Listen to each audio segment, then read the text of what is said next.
This is Rob Barnett, and I'd like to welcome you to today's BI Energy Exchange, where we talk about our research and the latest developments in energy markets.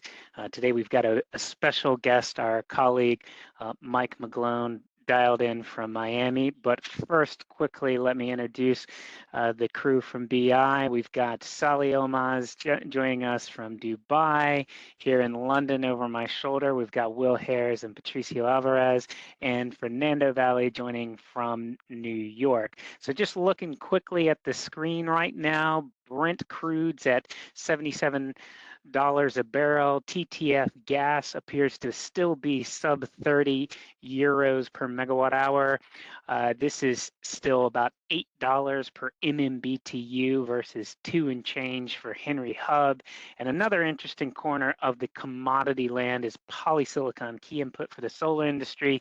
Just today, we're seeing it at about $11 per kilogram, down from nearly $38 a kilogram last year. So we've seen a lot of movement in commodities over the last 12 months. The BCOM index has been trending down.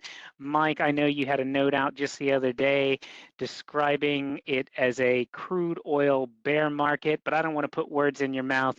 How do you read the commodity landscape at the moment, and what's your current thinking on where oil and some of the other energy commodities head next?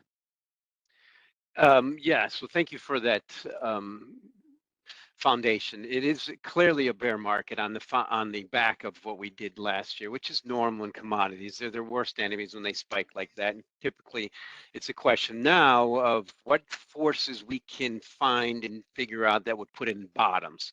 And I think what OPEC's doing is very consistent with trying to stabilize the market in stabilize prices in a bear market. That's normal. It's typically a sign of a bear market when they start cutting.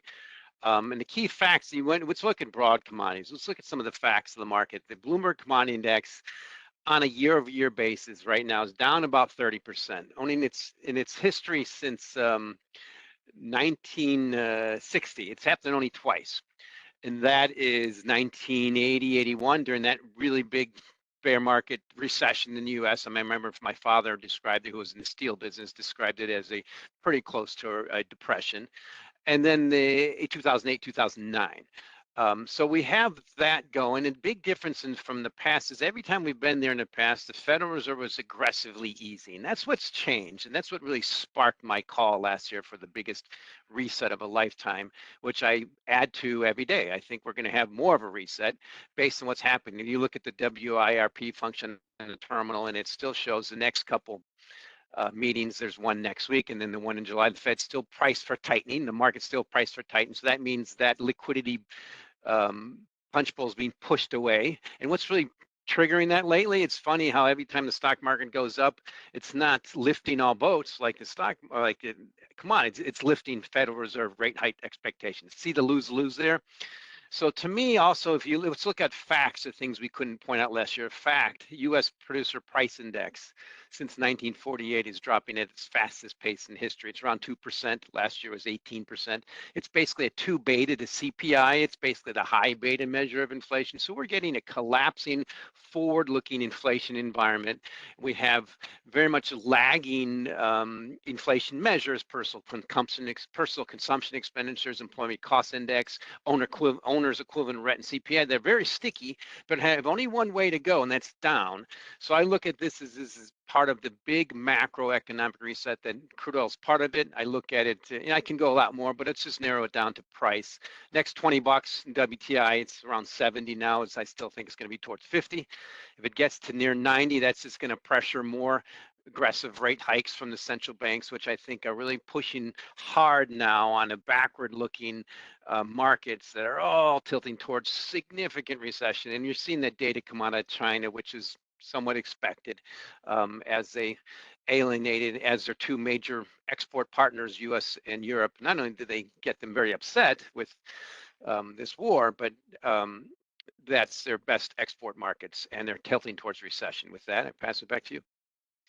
Very interesting. I think that the OPEC plus group might be pretty dissatisfied with that narrative if it indeed plays out that way. And I want to bring Sally on to get your commentary there. At the end of last week, we were at around $76 a barrel. So we're essentially sideways despite having the announcement over the weekend. So what do you make of what OPEC did, Solly, and what do you make of that bearish recessionary kind of demand scenario Mike described? I mean, I think what Mike described has been what's driving the market in the last few months, since the beginning of the year, I would say, which has been a huge overhang on prices, which is what OPEC is trying to fight. I mean, they're saying that these cuts, I mean, they had a surprise one back in April. They had another one, I mean, this time only Saudi Arabia, but still a cut of 1 million barrels per day, which is significant. It's all preemptive and precautionary against these expectations, these market expectations of a slowdown. But I mean, to me, what it's really saying is that there is a price point that the group, especially Saudi Arabia, is trying to protect, and it's clearly around at least $80 a barrel. I mean, what the IMF is saying is Saudi Arabia needs at least around $80 a barrel this year to fiscally break even. I mean, of course, this fiscal break-even prices are always changing. It obviously depends on the total spending that the country is planning to do, and they're obviously planning to spend a lot more this year than the last couple of years. But this OPEC meeting was it's an interesting one. Again, I mean, it's been the cut by Saudi Arabia has been kind of called a surprise one. It wasn't a huge surprise to us, to be honest. I mean, we've been writing on this since the beginning of last month on how, if oil prices keep stalling, it's clear to us that Saudi Arabia especially will keep fighting it. And that's exactly what they've done. In terms of price reaction, I mean, you're right, like Sunday evening, the immediate reaction when the market opened was a 4%, a little bit over 4% increase. But then that faded all the way down to about 1% since then, I think. And that's mainly because, one, I mean, I think the market may have realized Saudi is promising this cut, as significant as it may be, for only July. I mean, this is extendable, but for now, it's only for July, which, I mean, in the grand scheme of things, can be relatively insignificant. And secondly, I think another interesting point from the meeting was that they are adjusting quotas, where the UAE is, I think, one of the biggest winners, and they are getting away from this meeting with a higher quota next year, while some other members, some other OPEC members, like some of the African members like Nigeria, Angola, will have to have their quotas reduced in 2024, as well as some OPEC Plus members like Russia, Azerbaijan, and Sudan, which will have to have lower quotas next year as well. So I think the market may be looking at this and saying, actually, a lot of these other member nations are very incentivized to just produce at will. So it's a very, it was an interesting meeting. I think the next meeting, which will be at the end of November, I mean, still quite a few months from now, will be an even interesting one, because I think we will see a lot lower levels of compliance. And I think Saudi Arabia may not be as keen by then to go solo at this like they're promising to do in July. So for now, very limited price reaction. I think there are some reasons for that. But I think what Saudi Arabia is hoping for is that they cut a little bit in July, but the second half of the market is looking tighter anyway. So perhaps come August, there will be a lot more support for prices, and maybe they just will not have to worry about any further voluntary cuts. Thank you, Solly. Before we get input from the rest of the team, I want to come back to Mike real quick and just ask a broad philosophical question. OPEC in general, I think you look at the market from a very technical perspective. What do you make of the fact that there's a cartel that controls a certain amount of supply on the market? Are they actually really capable of influencing the price over any sort of long duration? What do you make of that? How does that feed into your calculus? I grew up with it. I remember in 1979 when the price of gas went over $1 and I was pumping gas. I think I told that story. We had to start charging the billing customers in half gallons because the pumps didn't go over $1. But that's what's changed. That's the paradigm shift that's changed. And I love the people say, look at market technically. It's the fundamental. OPEC is becoming a diminishing tree in the forest of the crude oil price. What happened is, Sally described it well. The crude oil said, thank you. Crude oil traders said, thank you very much. Remember, it's the futures market that drives crude oil prices, and I come from a futures background. And when the Saudi minister said they might be, hinted that they'd be cutting production, all the futures traders said, oh, well, thank you. I'll lighten up my shorts, wait for you to do that, and reset shorts. That's exactly what happened. The market's pretty net short, and it should be because it's a bear market. So I think from as far as that cartel standpoint, it's OPEC that the U.S. shale industry has to thank. It's OPEC that the rest of the world has to thank, and the war for this massive shift away from crude oil supply and from fossil fuels. A good example is let's look at the #1 measure of heat, electricity, and fertilizer in this country, natural gas. There's no cartel supporting it. It went to 10, dropped back down to 2 this year. It's stuck at its cost of production. That's what commodities typically do. And the more OPEC keeps crude oil above the global clearing price for cost of production, supply and demand, the more they're creating their own demise. We all know that trend. 40% of total production, 12, 15 years ago, now slipping towards 30. And I mean, they're 9 million, let's see, Saudi Arabia is 9 million barrels a day. US is 12 million barrels a day. And I've been hearing the death of shale for 10 years. And every time I hear it, I'm like, yeah, good luck. I'll sell to you. It's just that it's a key thing to remember in markets. It's human nature, big picture macro. This is one of the biggest paradigm shifts I've ever seen in commodities. And that is what's happening in this country. If you look at US liquid fuel consumption, it peaked about 20 years ago.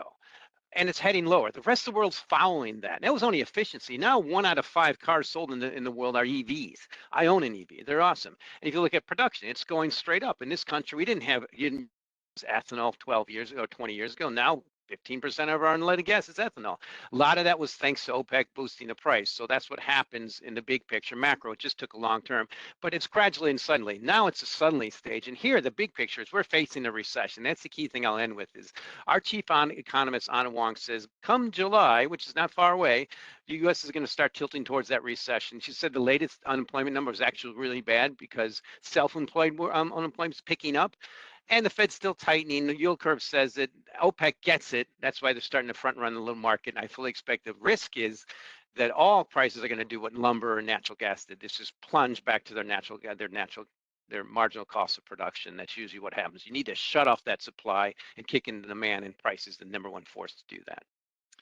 Very interesting. I want to probe on that idea you just raised about OPEC's influence on the market, because I'm under the impression that OPEC's influence could grow in the coming decades because a lot of the Western oil majors are shifting capex to clean energy and that sort of thing. So Will, we'll come to you first. What do you make about OPEC's market share, their latest announcement, and how do you think the Western oil energy majors are preparing for the sort of liquid dynamic over the next couple of years? Are they going to be boosting output as we look towards 2030, or sideways, or even down? Yeah, so for the European majors, the trend is pretty clear. They either all have hit peak production already, or they will hit peak production within the next 2 or 3 years. And for those companies, that's mostly owing to large projects that were recently approved and that will come online by mid-decade. So for the Europeans, it's pretty clear. They will be entering managed decline mode from probably mid-decade onwards. Though I would note that we have seen a couple of indications from BP and Shell is going to come out shortly with an update on their upstream plans, that they are moderating their energy transition pace.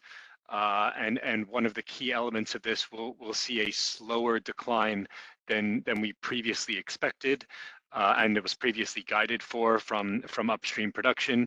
And so I think this presents a meaningful contrast to what we see over in the States with Exxon and Chevron, which have taken a much different approach, where they are aggressively growing from the Permian and from Guyana for Exxon, and so I think this is really contributing to that wide valuation gap that we see across the Atlantic.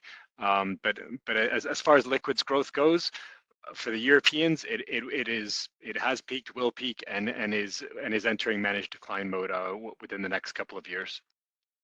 Okay, I think that's a great segue to bring on Fernando. I'll just note, Fernando, Darren Woods, CEO of Exxon, just the other day said, I like this quote, "If we stop producing diesel and gasoline, the world demand doesn't change. Somebody else will meet that." What do you make of that dynamic that Will just mentioned around kind of this divide between how the U.S. producers are approaching the need for liquid fuels over the next 5 to 10 years? I think that's absolutely true, and a lot of that has shifted to, as you brought up, OPEC building new refineries, China building new refineries, India, et cetera. They all are capturing that market share that Europe and the US are leaving on the table. Of course, the demand center is also shifting slightly towards China, India, and Pakistan, and other emerging markets. But we're certainly not going to stop consuming oil within the next 20 years. There's still potentially rising consumption, at least through 2030, even in the IEA and EIA scenarios. And in the EIA, actually through 2040, there's a shift between diesel and gasoline and road fuels going down, and then an increase in chemical feedstocks and jet fuel growing as well. I'll say that while Mike has talked about EVs gaining market share, on the heavy transportation side, that hasn't happened. We actually saw some freight managers recently speaking that it would take over $10 trillion totally revamp North America trucking. The range for a heavy truck, an electric one, is around 200 to 250 miles per charge. It takes about 15 hours to charge. You compare that to 1,000 miles for a diesel truck, which takes about 15 to 20 minutes to fuel. And remember, one of the big constraints that we had over the past jump in logistics was commercial driver's license available, and so you don't have enough trucks to keep shifting in that kind of matter. I think Exxon and Chevron, as Will alluded to, have a very different way of approaching. They're not going to build solar. They're not going to build wind. They're going to try to adapt existing infrastructure, and that's going to be primarily through liquid fuels, liquid biofuels, and carbon capture. So you've seen Exxon being very aggressive since the Inflation Reduction Act, signing alliances and partnerships to capture carbon in both Texas and Louisiana, high emitters. The current incentives allow you to capture from high emitters and sequester that carbon, generating enough credits and a viable alternative. Thank you, Fernando. Just to weigh in on your comment on heavy-duty side of trucking, just before this call, we had a deep dive webinar with HSBC and Siemens Energy talking about the potential for hydrogen to play a role in the sort of more heavy duty side of things. For anyone that's interested, just shoot me an IB. We're happy to get you to that replay if you want to go deep on that topic. It is expensive, would be one of the conclusions that I think you would draw currently. But let's shift gears a little bit, and I want to talk about natural gas. One of the things that Exxon said very recently is that they believe it's highly unlikely that society will accept the degradation in the global standard of living required to permanently achieve a scenario like the IEA's net zero one. So kind of interesting. That was in an SEC filing they made a few weeks ago. But I do think that there's this idea that natural gas is a bridge fuel. Gas has been quite elevated over the last couple of years here in Europe, although we've come back into some more normal ranges. So Patricio, I want to get your view. Where are we at on gas in Europe in the moment, and how do you think it plays into the net zero kind of thinking? Sure. So European natural gas prices have now, as of today returned to their normal range at about 25 euros per megawatt, versus a 5-year norm of about 22. So pretty much normalized, alluding to what Mike said. The cure for high prices is high prices. But we do see a bit of upside moving into the second half, and that's because we are seeing JKM spreads, which is the benchmark for Asian LNG, already sort of drawing supplies towards Asia. So at 25, it seems like we're near a bottom, but that's no reason to get very much excited, because we're very much unlikely to see any sort of volatility close to what we saw last year. So last year, gas prices on average were about 130 euros per megawatt.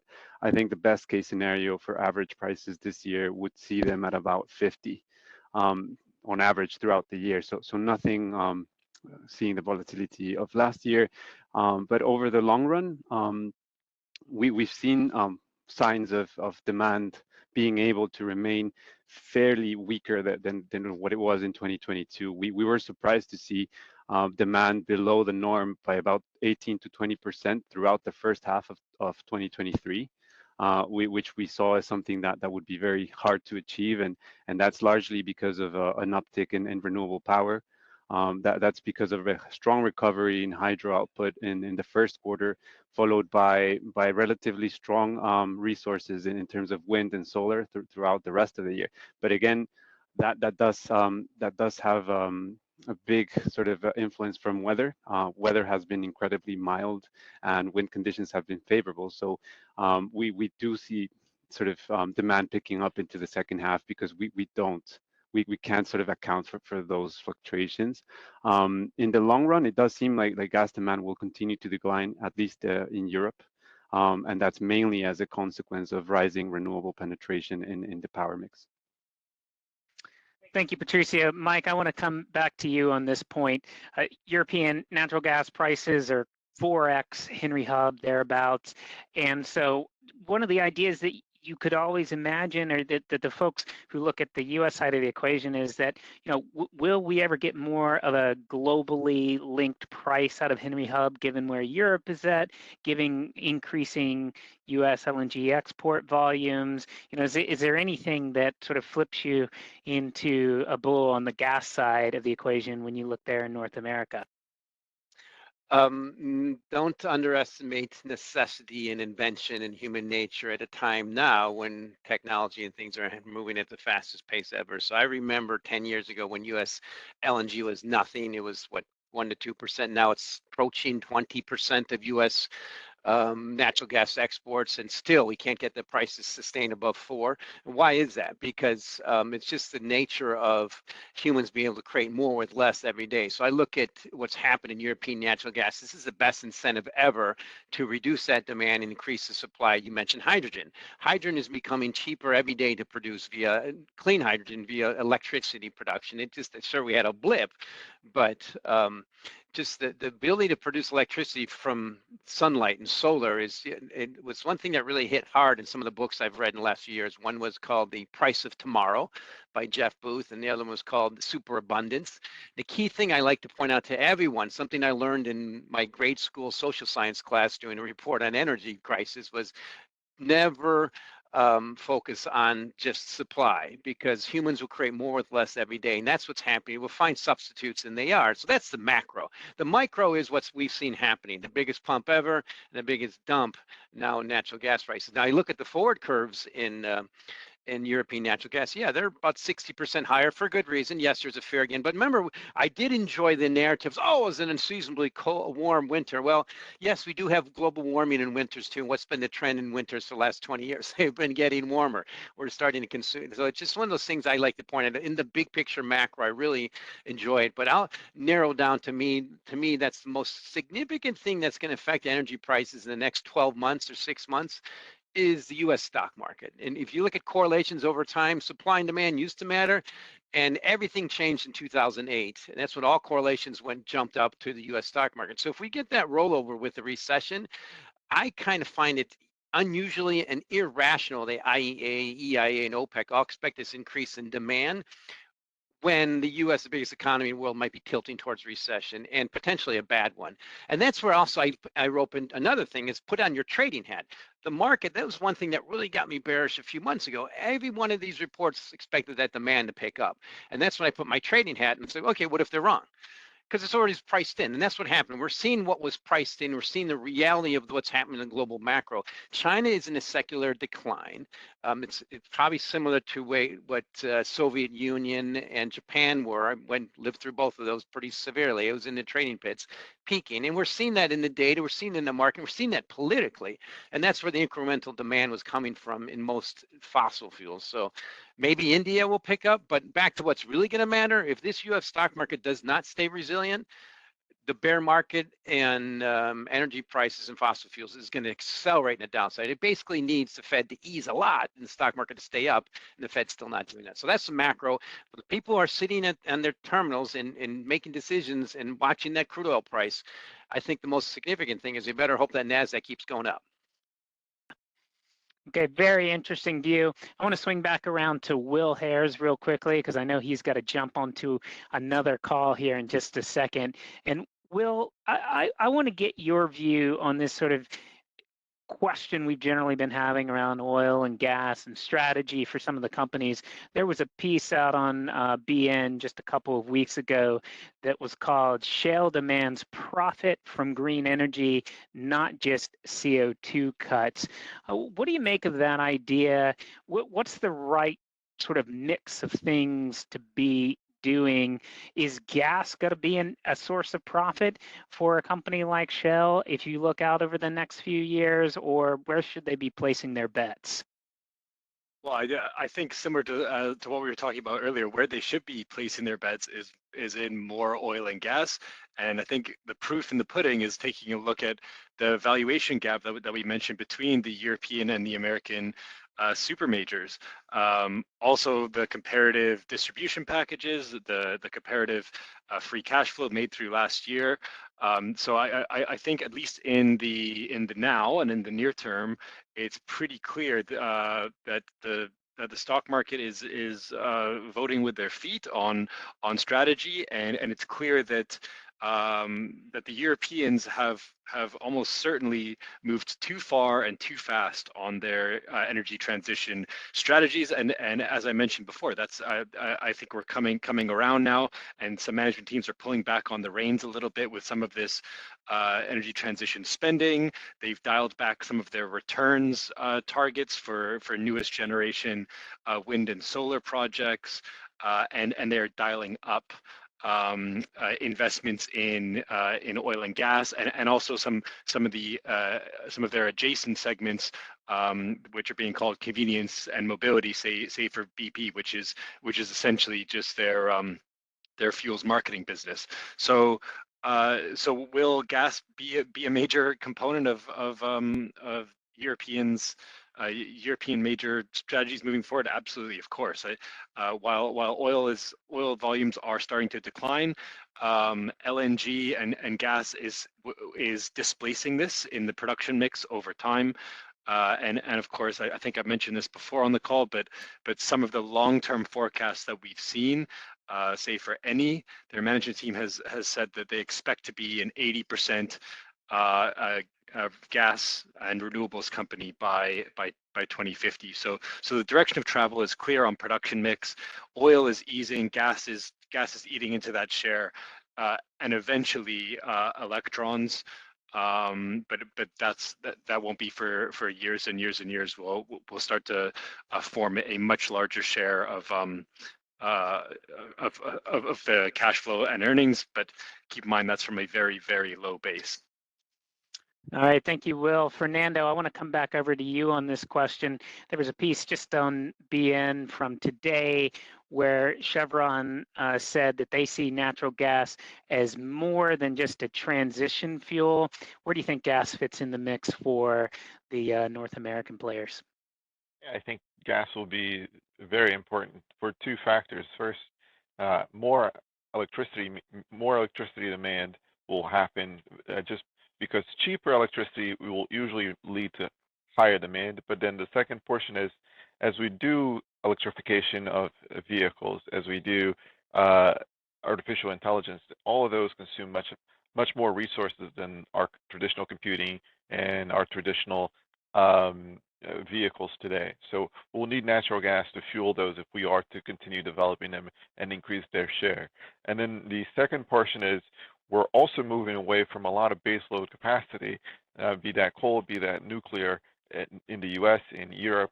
And yes, we saw weaker demand in the first half of this year, mostly mildest winter in 50 years. But before, Belgium shut their nukes, Germany shut their nukes. And then we had all the inventory fill in Europe. About 70% of the inventory fill came from piped Russian natural gas. So when you look at the outlook, if we have inclement weather over the next several months, we'll go right back down, and refilling those inventories is going to be a lot more complicated. Just a reminder that even bringing Freeport back online in the US took a while, never mind building new facilities. I agree with Mike that we do innovate and we'll make do, but it takes time, and it doesn't mean that there won't be short-term pain. And the licensing issues in the US will make it very difficult to get all the LNG capacity that we need to export into Europe and other parts of the world. So we see natural gas having a very long run. I'll just mention it is a very much so a poorer molecule than crude. So if you could find a way of decarbonizing crude use, you'd actually supplant natural gas. Remember, it's 2 carbon atoms in methane versus 6 in crude, so a much richer molecule that can have a lot more varied uses. So I think in time, we may find a way to decarbonize existing infrastructure, and that would be the way that we would temper natural gas demand. Okay, very interesting, Solly. I know you've got to run as well, so I want to give you one more opportunity to weigh in. Very curious to hear your thoughts on gas from the region. I would also note that the COP climate conference is being held in your part of the world this year. So maybe there's a tie-in to where gas fits in the story and some of the thinking in the region on that big, broader climate question. I mean, I'll just say that, I mean, obviously in this region, Saudi Aramco is the largest oil company. And what they're doing is, I think, quite interesting. But a company like Aramco, as big as they are, I think they have the luxury of kind of not having to pick one thing, but rather doing a little bit of everything, which is what we're seeing them do. I mean, we know they're reinvesting in oil quite heavily. They are investing in gas. They're not a big natural gas producer. It's mostly associated gas, but we know that they have a plan. They have plans of huge investment into natural gas and kind of starting to use natural gas a lot more than domestically, which would help them free up a lot more crude for exports as well. It's not clear if they're going to use some of that gas for LNG, but they might. But they're definitely going to invest more heavily in blue hydrogen as well. As Mike was saying, green hydrogen is a potential investment avenue for them, especially in the NEOM site that is the biggest, the most ambitious project that they are taking on. So, but I mean, in general, for gas, they're definitely going to be bigger in gas. They have big plans. ADNOC, the United Arab Emirates National Oil Company, in a pretty similar position where they want to be producing a lot more natural gas. And on the COP side, yes, I mean, I wouldn't be surprised if natural gas is a big part of this question. I mean, is natural gas a bridge fuel, something that we talked about repeatedly on this call? I think will be a discussion point at ADIPEC to begin with, which is about a month before COP, but surely at COP as well. And I think it is an interesting, it is going to be an interesting venue for COP to be in Dubai, because as you know, the president of COP is going to be the CEO and chairman of ADNOC, which has taken a lot of kind of, it's been seen as a controversial thing to be doing. But I think the image that they're trying to give is that, you know, oil and gas, the climate targets, the climate ambitions have to go hand in hand, and the two spaces have to be talking to each other. And I think oil and gas companies need to be need to have a say in the conversation and be a part of the solution. So it's definitely going to be interesting. I'm looking forward to it. It's going to be in November, and it's going to go on for a few weeks. So yeah, that's it for me. Okay, I want to do a quick round robin here on outlooks for 2H. We're almost at the midpoint for the year. Sally, if you have time, we'll let you go first. Where's crude oil go second half of the year? I know Mike is not gonna agree, but I see it going higher. I think there's going to be a lot more pressure in the next month or two. But our basic thesis of 2023 being a story of two different sides. We've been saying that the first half is going to have a lot of pressure, but second half is when a big chunk of the OPEC cuts start unfolding, and that's when we're expecting a rebound in Asian demand. I do agree that I think the rebound is not going to be as big as we were expecting at the beginning of the year, but we continue to think that there is going to be a rebound that's probably going to offset any slowdown in US and Europe. So it's definitely looking tight, at least in our supply-demand balances. And as that becomes more apparent, I think this will start being reflected in prices. Don't ask me for a range. I'll just keep it simple and say higher than where we are now, and I hope that's a good enough answer. Okay, well, we're going to go east to west. So, Patricio, I know you're not looking at the oil market much these days, but give us a quick view on where European gas goes in 2H. Oh, yeah. Okay, yeah, sure. I think a good place to start is what we saw on Monday when Brent went up about 4% intraday. At the same time, European gas prices went up 20% on the back of that. So that just shows that fundamentals do matter. And Europe remains, it still faces a very tight supply outlook with a lot of the demand gains based on weather. We do expect weather related demand to pick up in the second half. And there's also other risks on the supply side. We still have a couple of pipelines still flowing from Russia. Well, it's not a lot of the supply mix, it's still considerable. And we also see risks against potentially sanctioning LNG that is sourced from Russia. Those are from the supply side. And on the demand side, we do expect a bit of a rebound, both on from bottoms in industrial demand and also weather related. So again, we do sort of, I won't give you a range, I'm going to stick to what Sally said, but we do see sort of similar fundamentals playing for European gas, but albeit augmented by the situation of sort of the narrow supply outlook here in Europe.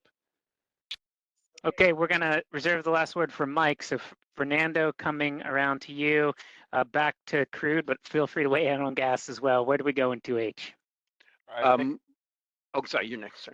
Yep, I think we'll be under 70 for WTI in 2H, and I think that will be mostly due to economic pressures. Again, logistics managers index hit a third consecutive all-time low in May, as Mike alluded to. Chinese exports were down 7.5%, well below what was expected. So in consumer spending, credit card spending is down to their lowest levels since 2020. So all in all, not great numbers for the U.S. consumer, and that will eventually hit on the oil price, regardless of what OPEC does. On natural gas, it's in the U.S. side, I think we'll still be probably below the $4 handle. You know, maybe around the twos for Henry Hub. That won't change significantly until we get into the big part of the winter, the January's, February's, and then we'll see the impact of lower supply, especially in the Northeast, where you can't really get any more supply, and as we're seeing inclement weather everywhere. All right, I love the range of views that we've heard here on this call. And for the last one, we're going to come to you, Mike. Where do you see things in 2H? Feel free to reiterate your thesis here. Big plunge in all risk assets, collapse potentially in crude oil, most commodities. Crude oil probably heading towards 50, that's WTI. Copper dropping another third. The worst probably not over in the stock market. People have basically priced in the low being in. A good leading indicator for that might be cryptos. Why? Because everybody thinks the worst is over, and we've already priced for a very mild recession. So I'm looking for second half of this year to be the beginning of the greatest reset of our lifetime. Severe deflation kicking up, and gold is one of the things I'm still quite bullish on. All right, we'll have to leave it there. Mike, I was thinking about you the other night because my son and I watched the movie Scarface. I know it's got nothing to do with you, but it is set in Miami. Quite an interesting watch for anyone who hasn't seen it in a long time. Very, very fun film. So we'll leave it there. We have these calls on the first and third Wednesday of every month. I hope that you join us for the next one. And Mike, we'll make sure to get you back on before too long to see kind of who wins, at least in the short run, on the narrative on where commodities head. It's always great to have you on. Thanks for having me. Thanks a lot, everyone. Take care. Have a great rest of your week. Cheers.